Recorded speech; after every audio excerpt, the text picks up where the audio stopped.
mestre Balão, que vai nos esclarecer diversas questões sobre as PLs que estão aí no Congresso e que estão favorecendo a capoeira. Mestre Balão, muito prazer, obrigado por você estar mais uma vez aqui no Sexta do Esporte, meu amigo. Obrigado, boa noite a todos, mestre Átila, todos vocês que estão nos assistindo.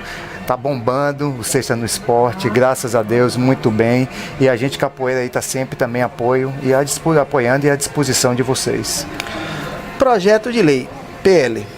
Temos duas que estão tendo uma repercussão muito grande e a capoeira está no centro desse contexto, que é a PL 31 e a PL 17. Como você faz parte do grupo de trabalho que está hoje buscando informação, trabalhando para isso, nós, o Sexta do Esporte, convidamos você para que você possa explicar aí o público de uma forma bem simples o que seriam essas duas PLs, a diferença entre elas e de que forma isso vai influenciar diretamente na capoeira.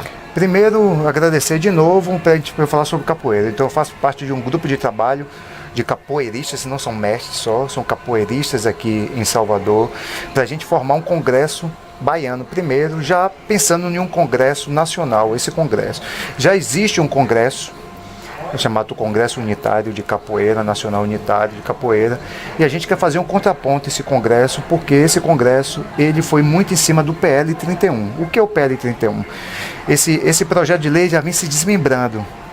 Começou com deputados em 2009, e vão sendo desmembrados e chegou no Senado Federal. E a forma que ele chegou no Senado Federal, o PL 31, o projeto de lei 31, ele coloca a capoeira meramente como esporte. E nós capoeiristas, a gente que trabalha com capoeira, a gente não está de acordo com esse formato, como é que ele se formatou, o projeto de lei 31. Em cima disso, a gente está fazendo contrapontos. Então, nós estamos agora, a gente está começando a entender mais o processo político.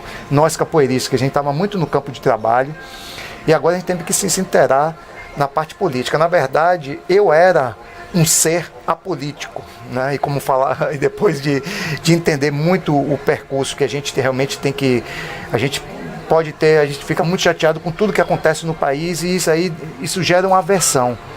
Mas a gente tem que estar dentro para entender as situações e saber mudar isso. Então, de 10 anos para cá, eu me tornei um ser político. E como Aristóteles falava, todo ser humano é político, né? E é político. Então, eu comecei a clarear, né, em cima disso. Então, até mais velho, né? Comecei a entender esses processos. E com a capoeira, agora eu estou mais contundente dentro disso. Então, surgiu agora, em cima de outros projetos de lei também que já eram encaminhados, um projeto de lei 17. Qual é a diferença entre os dois? O 31, ele foca muito no esporte, essencialmente. Ele começa até abrindo, falando sobre artes no geral, mas depois ele direciona meramente para o esporte. Nós capoeiristas, que nós trabalhamos com a arte capoeira, porque a gente aí já vem o nome, aí já vem como é o contraponto que a gente faz a isso. Se a gente fala arte, a gente tem uma maneira abrangente. Qual é a maneira abrangente? Então, a arte engloba a parte marcial, no caso da capoeira, a parte marcial. A gente vem para a parte folclórica, a gente vem para uma parte artística, mais voltado para a pintura, etc. A gente vem para a parte de estudo, quer queira, quer não. Literatura é uma arte, a literatura é uma arte. E existem pessoas que trabalham de uma maneira muito contundente com literatura na capoeira. A música, a dança. Boa, mestre, exatamente. Em cima disso. Então, isso tudo é arte, é gerado. Então, a capoeira, ela contempla isso tudo.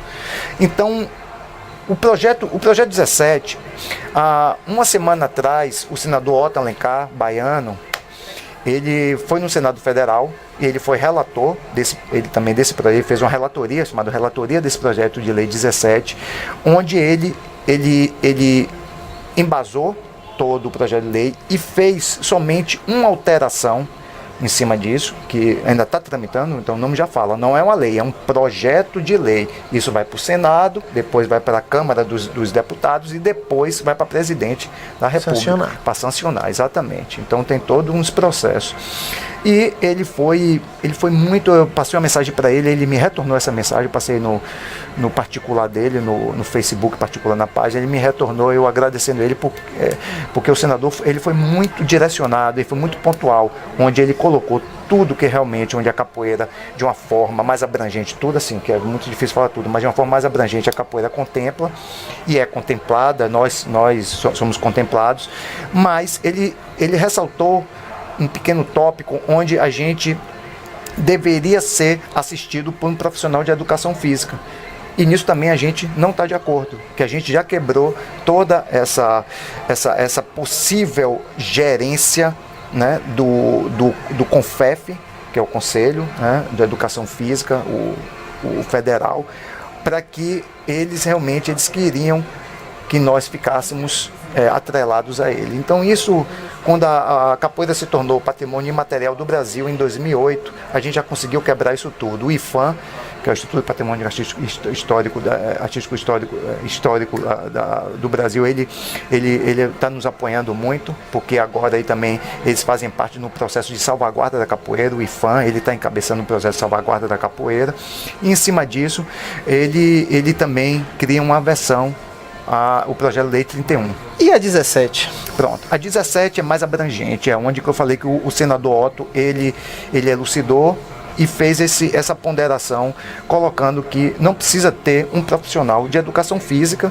para nos assistir. Pode ter um coordenador, se for um colégio, coordenador, a gente deve estar subordinado a um coordenador. Se tiver esse coordenador pode ser o diretor de arte do colégio, se tiver alguma coisa desse tipo. Mas não processo hierárquico normal da instituição, mas não necessariamente um profissional de educação física. Entendeu? E nada contra os profissionais de educação física, nada disso. A capoeira também é esporte, mas só que é também esporte. Então não tem que ser, então as coisas não podem ser só direcionadas para um profissional de educação física. Então pode até um psicólogo, se for o caso, o coordenador. Fazendo essa alteração, a capoeira saiu ganhando? É um processo que eu não quero dizer sim ainda, porque é um processo muito novo. Como eu falei, a gente está entrando no campo político agora. Então a capoeira, 3 semanas atrás, eu estava no Ministério Público, e o Ministério Público foi no 13 de maio, foi 2, 3 semanas atrás, porque foi a abolição da escravatura. E uma casa como o Ministério Público, ele estava contemplando a capoeira, mostrando diversas coisas positivas da capoeira, e o eixo principal era a educação. Então ele botou alguns pesquisadores e mestres de capoeira para falarem sobre alguns assuntos. E o Ministério Público, ele foi um dos órgãos que em 1890 colocou a capoeira no Código Penal. Então agora, 100 e tantos anos, um pouco depois, nós estamos no mesmo local, ele está valorizando a capoeira. Então, são retrocessos, e a gente tá caminhando. O que eu quero falar é que a gente está caminhando nesse processo. Então, a gente tem que entender mais, tem que ser um pouco mais pragmático e saber como é que permeia isso dentro da política, para a gente realmente dar um voto favorável ou não. Mas o 17 é muito melhor que o 31, sem dúvida alguma. Mestre Balão, a gente tem um carinho e um respeito muito grande por você. Não só pela pessoa que você é, inegavelmente, mas pelo profissional coerente, direto, e o bem que você tem feito, não só ao esporte, como a capoeira, de um modo geral. Quero lhe agradecer, deixar sempre o Sexta do Esporte aberto aqui para você, mas você sabe que a gente termina com a frase do Mestre Balão. Caramba, agora você me pegou, meu irmão. Na última eu falei capoeira na veia. O que é que eu falo agora? Rapaz, capoeira pra vida. E o esporte aí na veia.